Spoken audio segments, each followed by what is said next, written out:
Welcome to this deep dive session, and we're live streaming as well. So, Joe, um, as always, this first few minutes is the kind of like the more in-depth detail of a topic that I think is, well, the topic that we're going into today, which has to do with you know time and reassessment thereof. So, why don't we get started? Do you have any opening comments, Joe? Time is your most valuable asset. How you utilize it will determine the success of your life and your business. Well, there you go. So, what I want to do, we have some material that we wanted to look at as we do this. So, I'm going to share screen and we'll dive right into this. And here's the key thing, because we're going to talk about transforming one's relationship with time. And I think that's a key thing that we need to talk about. That's exactly what we're going to talk about today, you know. And let me do this, close this down. So there are a couple of things about this. So, and Joe, when you and I first started talking about this, well, a week or so ago, there were two primary things that were mentioned, and one was that there's a universal complaint that people have that they really never seem to have enough time. Yep. E- I e- don't have e- time for that. I don't have time for that. I'm too busy. Yep. Exactly. And then the other thing was, and this is an inconvenient truth, and that is that everybody has the same 24 hours. So you can't fabricate more. You've got as much as you've got, so it becomes a question not so much of there not enough of it. It's kind of like how are you working with it? Is that a fair statement? Yes. How are you utilizing it? How are you planning it? You can't control time. You can only control yourself. Got it. So that was one of the things that, and we talked about time not being a thing in the sense of something that you can manage, modify, and control. Okay, which is just what you were talking about. You can't control time. Okay, you can't manage it. You can only manage and control yourself. So that takes us to this question that we look about: how do you transform one's concept of time? And that has to do with it looking at it as an environment in which you operate. Yeah, how would is there any further development of Well, that idea that you want to create or give well, us? I know Einstein said time is a variable, but in our world, as we understand it, time is going to happen. You can't slow it down, you can't really speed it up, but what you can do is understand it and allocate the way that what you're doing within those constraints. Right. That's how you transform from being too busy to actually being proactive and understanding where you need to focus. Got it. Okay. And the next component of that is that in that environment, you can control a few things. You can manage yourself, you can manage your priorities, and you can manage where you focus your attention. So give me a little bit more about these three elements. So every morning you wake up, you decide what you're going to do at that space and time. You can decide to get up. You can decide to stay in bed. You decide exactly what you're going to do. Nobody else does it for you. It's I have the privilege of deciding what I'm going to do with my time. And now priorities and other influences affect that, but you have got to decide what you're going to do at that space and time in the present. You can't Hmm. change the past, you plan for the future, but the present is where you have to figure out what you're going to do, yourself, your priorities, and where your attention is. So when you talk about priorities, and when we talk about things that you can manage priorities. What do we mean by manage priorities? Well, it's where are you going to allocate your time to achieve your goals? So, what are your goals? What are your priorities? What's it? In the next slide, we talk about some tools that you can use with urgent and important skills fund matrix. But what are your priorities? And one of the other things I love to do when developing these is If your family's your priority, you know what? You better be blocking off time for the family. Otherwise, it may not happen. And that's personally happened to me. I got so busy. Yeah, family's important. But guess what? I wasn't spending time with my family in my early career because I was so Hmm. focused at work. And I see a lot of people doing this. So if your priorities are family, are you your wife, your relationships, are you actually putting those those time allocations to make that happen, or are you just hoping it does? It Got most it. things hope doesn't do anything. Got it. So what we're saying here, I think, is that one of the things, and this is something that we address within how we approach the modality-based, scheduling system, Coloring and that system. is Yep. helping you identify what these priorities are. Because for different people, they're going to be different things, and at different stages of the growth of your business or your movement through life, those priorities can change, and you need to be aware of that. And if you're not paying attention to that, then you're not necessarily going to be effectively utilizing the time that you have. And if they're not changing, you probably need to do something different There you go. Okay. So, because it should be changing. so let's talk about the Magic Calendar, which is BrainShare's, time playbook.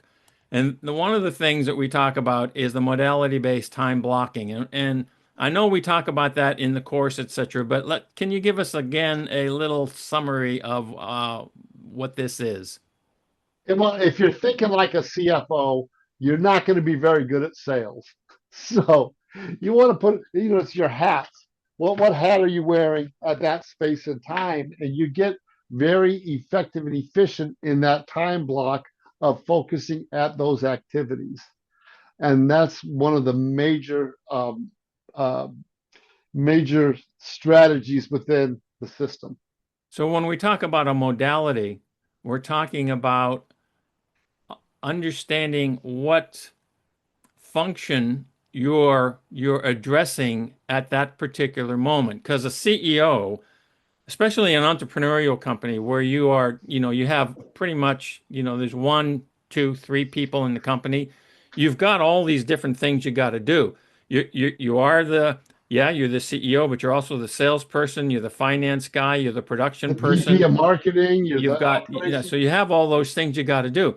So what I'm hearing you say is that when you know that you're going to be approaching a challenge or a problem or a time slot where you have to approach it as a marketing person, that's you got to totally put that hat on and not be trying to do anything else as a CEO or as a finance guy. Every time you get interrupted with a different modality, you lose 3 to 7 minutes. And most tasks take 15 minutes if you're totally focused. And when you bundle them together, you increase your efficiencies by 30 to 50%. And that's It's where this 15-minute focus comes in, like you were That's talking your about. tasks. That's your Yeah. tasks within that modality. So you've got these tasks in a specific modality. You get very efficient as long as you stay in that modality. And this applies to not only CEOs, but any position. You've got different modalities. You got different things you have to do. If you're an admin Hmm. assistant, you got these things to do. If you're a salesperson, you got marketing, sales, proposal, right? Every job, every function, every person has these different modalities that they need to be in to increase their efficiency or to get efficient or that they have to do. Defining them is part of the challenge that most people don't take the time to do. Got Get, it. take, Well, the, they and take the time to do.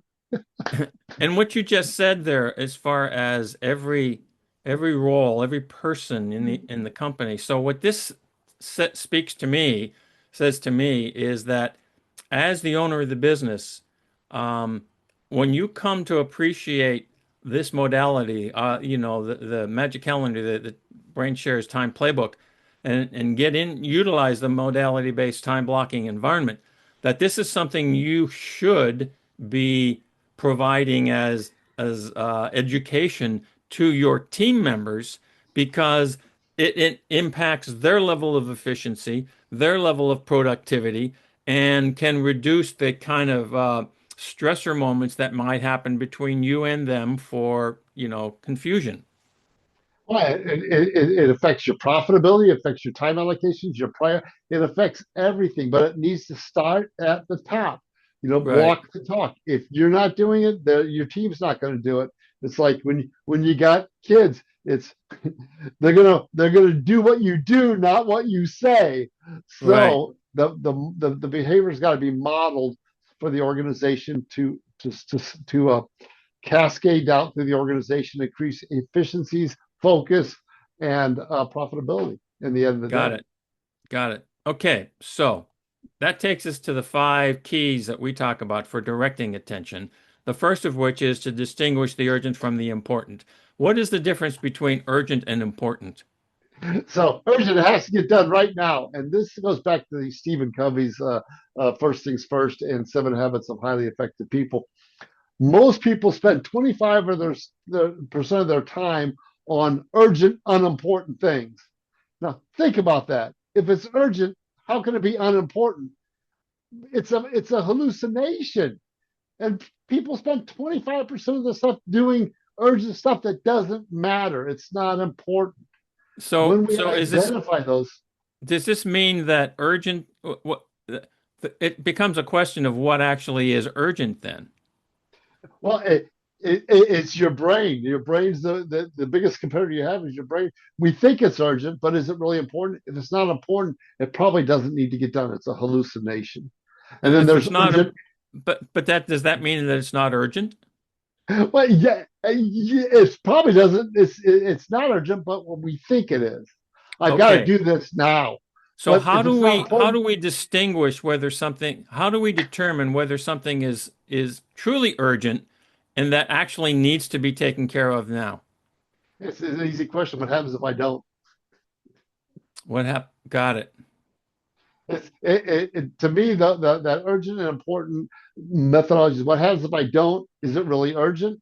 And what's the importance of it? So there's an exercise you go through that we do in our training that is your urgent, important tasks and things and how they come up, and actually a tool that you need to incorporate into urgent, important matrix. Okay. Got it. All right. So being able to discern that, and I think your question that you posed, what happens if I don't, is a question that most people probably have not asked themselves when they're getting involved in this. It's like, oh shoot, I got to deal with this. Okay.